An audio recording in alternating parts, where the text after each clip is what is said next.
오늘 말씀은 신명기 26장 1절에서 19절입니다. 세계적인 문어인 톨스토이가 어느 날 거린을 만나게 되었습니다. 그는 한 푼 도와달라고 요청을 해왔죠. 하지만 톨스토이는 가벼운 옷차림으로 나서서 아무리 호주머니를 뒤져도 땡전 한 푼 없었습니다. 그렇다고 그냥 지나칠 수는 없었던 톨스토이는 그 거린을 꼭 껴안으며 형제여 하나님의 축복이 함께하시길 하며 축복 기도로 적선을 대신하게 되었습니다. 이에 거린은 땡전 한 푼 안 도와준다고 섭섭해하는 것이 아니라 눈물을 흘리며 그는 감격해 했죠. 그리고 그는 말을 합니다. 나는 오늘날까지 이런 귀한 축복을 받은 적이 없습니다. 당신은 돈보다 귀한 것을 나에게 주었습니다. 당신은 나를 형제라고 불렀습니다. 사람들은 나를 천덕꾸러기로 알고 사람으로 대해주지 않았는데 당신은 나를 형제라고 사람으로 나를 인정해주고 거기다가 축복까지 해주니 나는 오늘 최고의 선물을 받았다고 하면서 진심으로 고마워했다고 합니다. 우리가 간혹 보면 지나치다시피 과잉 충성, 절대 충성을 하는 사람을 보게 됩니다. 자신의 상관에 대해서 말이죠. 그렇게 절대 충성하는 사람들이 한결같이 말하는 것은 그분이 나를 인정해 주기 때문이다 라고 말을 합니다. 사람을 사람으로 인정해 주는 것, 사람을 사람으로 인정을 받는 것처럼 귀한 것은 없습니다. 이런 인정은 그 사람을 그 사람답게 하며 최고의 삶을 살게 하게 합니다. 행복하게 만듭니다. 인정받지 못하는 것처럼 비참한 것은 없습니다. 어느 가장이 말을 하기를 자신이 집안에서 찬밥 신세라는 것입니다.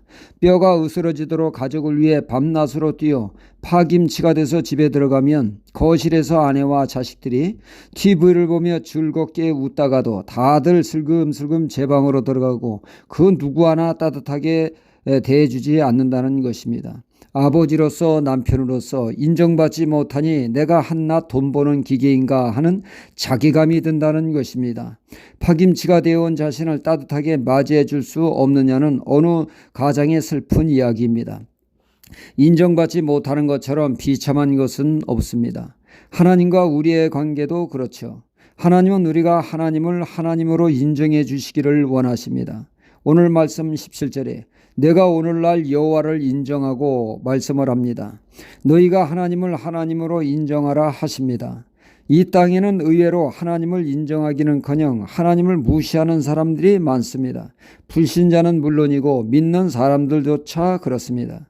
하나님을 인정한다는 것은 하나님을 존중히 여긴다는 뜻입니다.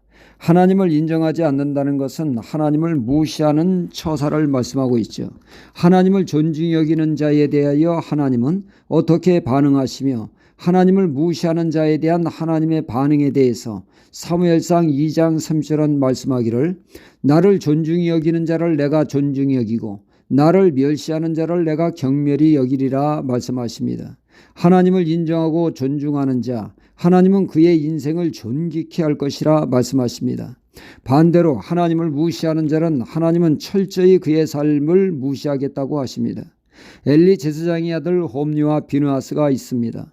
그들에 대해 사무엘상 2장 12절에 말씀하기를 엘리의 아들들은 불량자라 여호와를 알지 아니하더라 말씀을 합니다. 이는 그들이 하나님을 인격적으로 알지 못하며 하나님을 무시하는 자들이었습니다. 그러니 그들의 삶은 죄악으로 가득 차 있었죠. 하나님께 드려지는 제사를 하나님보다 먼저 시식을 하는 간이 배 밖으로 나온 행동을 서슴없이 행했습니다. 윤리 도덕적으로 지탄받아 마땅한 짓을 서슴없이 행했죠. 그들의 이런 하나님을 무시하는 삶의 결과는 어떠했습니까? 하나님의 말씀대로 그들의 삶은 철저히 낮아지고 말았습니다.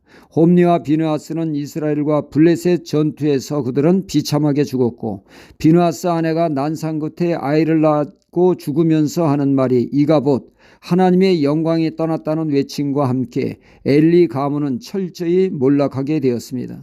하지만 이에 비해 사무엘은 늘 하나님을 경외하며 섬기는 삶을 살 때 그의 말은 땅에 떨어지지 않는 존귀한 영적 지도자가 되게 하셨습니다. 이렇듯 하나님은 인정하고 그분을 경외하며 말씀대로 사는 자를 하나님은 18절에 오늘날 너를 자기의 보배로운 백성으로 인정하시고 말씀하시고 있습니다. 하나님이 보배로운 인생이 되게 하신다는 것입니다. 이사야 33장 6절에 여호와를 경외함이 너의 보배니라 말씀하고 있습니다. 우리는 모두가 보배로운 존귀한 인생이 되기를 원합니다. 그렇게 사는 비결은 하나님을 보배롭게 존귀하게 그분을 모시는 삶을 사는 것입니다. 그럴 때 하나님은 우리의 삶이 보배롭게 되도록 이끄신다라고 하는 것이 성경의 약속입니다. 할렐루야.